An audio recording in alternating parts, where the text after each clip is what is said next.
გამარჯობა, მოგესალმებით ჩემს YouTube არხზე. მე ვარ ეთო, ინგლისურის მასწავლებელი და დღეს გირჩევთ, რას უნდა უყუროთ ინგლისური ენის გასაუმჯობესებლად. ბევრი ვიდეო მაქვს ამასთან დაკავშირებით ჩაწერილი და მიდევ სოციალურ ქსელებში, ასევე ძალიან ხშირად ვაზიარებ ჩემს Telegram არხზე საყურებელ სიას. მაგრამ რადგან მაინც ბევრი ადამიანი მეკითხება თუ რას შეუძლიათ რომ უყურო კონკრეტულ დონეებზე, ბრიტანულისა და ამერიკული აქცენტების გასაუმჯობესებლად, გადავწყვიტე რომ დღეს ჩაგიწეროთ ცოტა გრძელი YouTube ვიდეო ამასთან დაკავშირებით. დავიწყებ ბრიტანული აქცენტის გასაუმჯობესებლად, რას შეგიძლიათ რომ უყუროთ და გირჩევთ 10 ფილმს, შოუებსა და სერიალებს. პირველი ამ სიაში არის Love is Blind. UK. და ეს ძალიან კარგი არის თუ შერიდონი არის B1-B2. ეს არის dating reality show, სადაც მონაწილეები ხვდებიან ერთმანეთს სხვადასხვა ოთახებიდან, ის რომ ერთმანეთი ნანახი არ აქვთ, ერთმანეთს ვერ ხედავენ და ესე ცდილობენ სიყვარულის პოვნას და ერთმანეთის გაცნობას. ძალიან კარგია dating vocabulary-ის გასაუმჯობესებლად და ბრიტანული აქცენტის დასახვეწად. მეორე არის Too Hot to Handle. ესეც B1-B2 დონის საყურებელი შოუა. ესეც არის reality show და ძალიან კარგია სლენგების და ყოველდღიური ინგლისურის სასწავლად. ახალგაზრდები ერთად მიდიან კუნძულზე, რამდენიმე კვირის განმავლობაში ცხოვრობენ ერთად და ცდილობენ აქაც რომ იპოვონ ნამდვილი სიყვარული და ურთიერთობები აწყონ. მესამე სერიალი, რომელიც ძალიან კარგი არის ყოველდღიური casual English-ის გასაუმჯობესებლად, ისევე როგორც სლენგების და ბრიტანული აქცენტის, არის Sex Education, დაწესებულება ბერს გეცოდინებათ და არის B2 დონეზე საყურებელი. ამ სერიალიდან შეგიძლიათ ძალიან ბევრი teen vocabulary ისწავლოთ, რადგან მონაწილეებიც არიან თინეიჯერები და იყენებენ როგორც უკვე აღვნიშნეთ ძალიან ბევრ სლენგებს და თანამედროვე სიტყვებს. ეს არის ბრიტანული კომედიური დრამა მოსწავლეებზე, სკოლაზე, მოზარდებზე და ურთიერთობებზე. და არის მარტივად საყურებელი. Behind Her Eyes, B2. კარგია სტანდარტული ბრიტანული აქცენტის დასამუშავებლად და thriller vocabulary-ისთვის. თუ გიყვართ ფსიქოლოგიური სერიალები, მაშინ ესეც აუცილებლად მოგეწონებათ. მეხუთე და ჩემი ფავორიტი არის The Crown და ამ სერიალს უნდა უყუროთ, როდესაც თქვენი ინგლისური არის უკვე B2 C1 დონეზე, რადგან მარტივი საყურებელი არ არის, იყენებენ ძალიან ბევრ უცხო სიტყვებს, ძალიან ბევრ რთულ სიტყვებს და ძველებურ მაღალფარდოვან სიტყვებს. აქედან ისწავლით ფორმალურ ბრიტანულ ინგლისურს, რომელიც არის ძალიან დახვეწილი და ასევე შეგიძლიათ ისწავლოთ სამეფო და პოლიტიკური ლექსიკაც. ეს არის ისტორიული დრამა Queen Elizabeth II-ის ცხოვრებასა და ბრიტანეთის სამეფოზე. თუ მოგწონს მსგავსი ფორმალური, სერიოზული, დრამატული სერიალი, მაშინ ეს სერიალიც ძალიან მოგეწონება. The Last Kingdom. დონე B2 C1. ძალიან კარგია ბრიტანული აქცენტის დასამუშავებლად, მაგრამ ლექსიკა არც ისე მარტივია. შემდეგი არის Peaky Blinders. ჩემი ყველაზე საყვარელი სერიალი, რაც კი ოდესმე მინახავს. მაგრამ არ არის მარტივი საყურებელი, ამიტომ თუ B2 დონეზე ნაკლები არის თქვენი ინგლისური, გირჩევთ რომ ჯერ ამ სერიალით არ დაიწყოთ. თუ გიყვართ კრიმინალური სერიალები, მაშინ შელბის ოჯახი აუცილებლად მოგეწონებათ. Adolescence C1 დონე.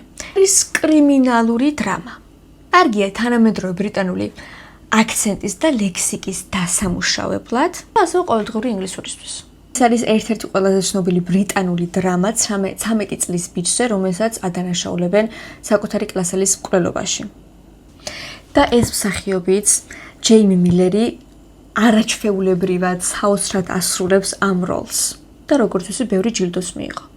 Jamie, if you don't sit down, Does that mean you don't know what you just won't tell me? Nothing's been decided yet. You need to sit down. I don't want to sit down. If you don't sit down, I have to stop this discussion. Maybe I want you to. Do you? It'd piss you off, that wouldn't it? You'd have to go home and then come back again. Jamie, if you do not sit Look, I don't fucking want to sit down! You do not tell me when to sit down! You do not control what I fucking... Look at me now! You do not control what I do in my life! Get that in that fucking little head of yours! Fucking hell! ამ სერიალის მთავარი ღირებულება არის ის, რომ არის გადაღებული ერთ თეიქად. ანუ თითოეული ეპიზოდი გადაღებულია ერთ უწყვეტ კადრად. და ზუსტად ამის გამო არის ეს სერიალი ესეთი განსაკუთრებული და ზუსტად ამის გამო მიიღო ამდენი ჯილდო. და ბრიტანული აქცენტის გასაუმჯობესებლად ბოლო სერიალი არის Unchosen, C1 დონის სერიალი. ძალიან კარგია ფსიქოლოგიური vocabulary-ის დასამუშავებლად.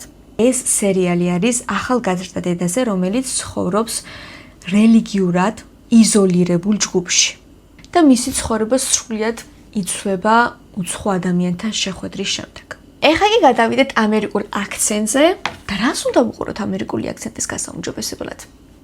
პირველი, რა თქმა უნდა, ჩემი სიყვარული Friends-ი, რომელიც არის ძალიან სახალისო, ყურება რომ არ მოგბეზრდება, არის ძალიან მარტივი საყურებელი და თუ შენი დონე არის A2, უკვე შეგიძლია თავისუფლად დაიწყო ამ სერიალის ყურება.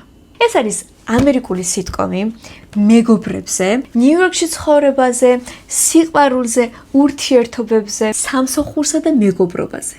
ძალიან გამოგადგებათ ამ სერიალის ყურება ყოველდღიური ფრაზების სასწავლად, მარტივი დიალოგებისა და listening პრაქტიკისთვის. შემდეგი არის Brooklyn Nine-Nine, B1 დონე. ეს სერიალის ასევე არის კომედიური სერიალი და არის ძალიან სახალისო და მარტივი საყურებელი. ამ სერიალიდან თქვენ ისწავლით ყოველდღიურ ფრაზებს, დაამუშავეთ workplace-ში გამოსაყენებელ ინგლისურს, ამერიკულ აქცენტს, რა თქმა უნდა, და ძალიან გაერთობით. New Girl, ეს სერიალი მე პირადად ძალიან მიყვარს, ძალიან სახალისო და მარტივი საყურებელია. ძალიან გამოგადგებათ casual English-ის სასწავლად, listening-ის პრაქტიკისთვის და იმდენად მარტივი და სახალისო საყურებელია, როგორც Friends-ი, რომ ყურებისას უბრალოდ არ დაიღლები და გონება არ დაგეძაბება. შემდეგი არის How I Met Your Mother, B1 დონე. ეს სერიალი ისევე როგორც Friends-ი, ისევე როგორც Office-ი და Brooklyn Nine-Nine არის ძალიან ბევრი ადამიანის საყვარელი სერიალი. ძალიან კარგია dating და friendship vocabulary-ის გასაუმჯობესებლად. მარტივი საყურებელია, სახალისო და საინტერესო საყურებელია და არც ამის ყურებისას არ აქტივდება და დაგეძაბებათ გონება. Modern Family, B1 დონე. საოჯახო ლექსიკის შესასწავლად ძალიან კარგია, მარტივი საყურებელია, სახალისოა, casual English-ის სასწავლად, ყოველდღიური ფრაზების სასწავლად, listening-ის გასაუმჯობესებლად. არაჩვეულებრივი სერიალია. ეს არის კომედიური სერიალი, სამ ერთმანეთთან დაკავშირებულ ოჯახზე და მათ ყოველდღიურ ცხოვრებაზე. რეალური ამერიკული საუბარი თუ გინდათ რომ ისწავლოთ, მაშინ ამ სერიალს უნდა უყუროთ. The Office. ერთ-ერთი ყველაზე ცნობილი სერიალი. როგორც ვიცი, ეს სერიალი UK-ში არის გადაღებული და ბრიტანულ ვარიანტიც აქვს, ამიტომ მივთითეთ უბრალოდ USA და ამერიკულ ვარიანტს ამოგიგდებთ. არის B2 დონის. კარგია workplace ინგლისურის გასაუმჯობესებლად, ცოტა უცნაური იუმორია, ამიტომ დამუღამება ჭირდება. მე მაგალითად რამდენიმეჯერ დამჭირდა რომ მივბრუნებოდი ამ სერიალს, რომ მომწონებოდა და გამეგზელებინა ყურება. თუმცა ცოტა სპეციფიკური იუმორი არის გამოყენებული. ამიტომ შეიძლება ყველას არ მოგეწონოთ. თუმცა მოწონებას რომ თავი დავანებოთ, ინგლისურის სასწავლო და გასაუმჯობესებლად ძალიან კარგი სერიალია. Stranger Things, B2 დონე. თუ ვინმე დარჩით, ვისაც ნანახი არ გაქვთ ეს სერიალი, მაშინ აუცილებლად უყურეთ, იმიტომ რომ ძალიან კარგი სერიალია და გაერთობით. Teenager-ულ ინგლისურს დაამუშავებთ. კარგია mystery sci-fi vocabulary-ისთვის. ეს არის პატარა ქალაქში მცხოვრებ ბავშვებზე, რომლებიც აწყვეტებიან ზებუნებრივ ძალებს და ექსპერიმენტებს. ძალიან კარგი არჩევანია მათთვის, ვისაც მოწონს სათავგადასავლო, ცოტა საშიში და teenager-ული სერიალების ყურება. The Vampire Diary. თუ თქვენი დონე არის minimum B1, B2, მაშინ შეგიძლიათ ამ სერიალს უყუროთ, თუ ჯერ არ გინახავთ. რადგან ახალი სერიალი არ არის საკმაოდ ძველი არის და საკმაოდ ბევრმა იცის. აქედან შეგიძლიათ ისწავლოთ fantasy vocabulary, teen vocabulary და ასევე romance vocabulary. და თუ გიყვართ ცოტა ფანტასტიკა, ცოტა ვამპირები, მაშინ ეს სერიალი მოგეწონებათ. La la la la la. La la la la la. და ჩემი მორიგი საყვარელი სერიალი, რომლის მსგავსაც ვეძებ და ჯერ ვერ ვიპოვე და თქვენ თუ იცით, აუცილებლად გავუწიეთ რამე მსგავს სერიალს რეკომენდაცია გთხოვთ, არის Gilmore Girls. C1 დონე. ძალიან კარგია ამერიკული აქცენტის დასამუშავებლად, თუმცა შეიძლება რომ საუბარი ცოტათი სწრაფი იყოს, თუ თქვენი დონე არის საშუალოზე დაბალი. ეს არის კომედიური დრამა დედაშვილზე, რომლებიც პატარა ქალაქ სტარჰოლში ცხოვრობენ. სერიალი ძალიან კარგი არის listening-ის გასაუმჯობესებლად, მიუხედავად იმისა, რომ C1 B2 დონე არის, იმდენად მარტივი საყურებელია, სახალისო და საინტერესოა, რთულად აღარ გეჩვენება. შესაბამისად, კარგი არის სმენის გასაუმჯობესებლად. უყურებთ ისინი, ვინც დამწყებ ეტაპზე ხართ, რადგან გაგიჭირდებათ, თუმცა თუ საშუალო და საშუალოზე მაღალ დონეზე ხართ, მაშინ ეს სერიალი არის თქვენთვის და დაიწყეთ ძალიან მოგეწონებათ. და ჩემი რეკომენდაცია საბოლოოდ რომ შევაჯამოთ, თუ დაწყებით ეტაპზე ხარ, გიჩვევ რომ დაიწყო New Girl, Friendsy, Brooklyn Nine-Nine, ხოლო თუ საშუალო და საშუალოზე მაღალი დონე გაქვს, შეგიძლია უყურო Peaky Blinders, Love is Blind, Too Hot to Handle და Gilmore Girls. დამიწერეთ ამ სერიალებიდან რომელი გაქვთ უკვე ნანახი და რომელი მოგწონთ ან არ მოგწონთ. თუ ვიდეო მოგეწონათ, დალაიქეთ, გამომიწერეთ, ასევე გამომიწერეთ სოციალურ ქსელებში, სადაც თითქმის ყოველდღიურად ვაზიარებ სხვადასხვა ინფორმაციებს, თუ როგორ უნდა ისწავლოთ უცხოენები, არა მარტო ინგლისური, ასევე სხვა უცხოენებიც. ჩემი სოციალური ქსელები, Telegram-ის არხი, კურსებზე სარეგისტრაციო გმული, ყველაფერი მითითებული არის ჩემს YouTube არხზე აღწერაში. იმედია მოგეწონათ ვიდეო და თუ მოგეწონათ, დამიწერეთ კომენტარებში. მსგავს სარეკომენდაციო ვიდეოებს კიდევ გადავიღებ. კარგად!